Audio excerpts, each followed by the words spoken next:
अस्सलामुअलैकुम नाज़रीन, बहरान टीवी में भलीकार मां मुबशर सोलंगी। सब खां पहिरीं नज़र हेडलाइन ते।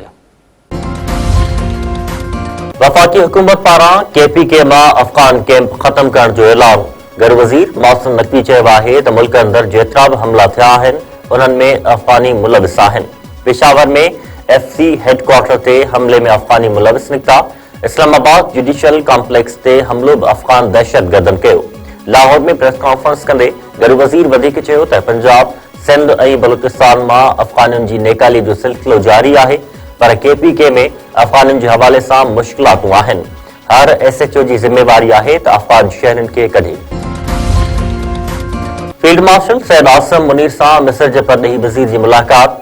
दिफ़ा, सिक्योरिटी तावन ऐं अस्करी राब्तनि ते ख़यालनि जी ॾे वठि। चैलेंजिस खे मुंहुं ॾियण लाइ आला सतही राब्तनि जे तसलसल जी अहमियत ते ज़ोर।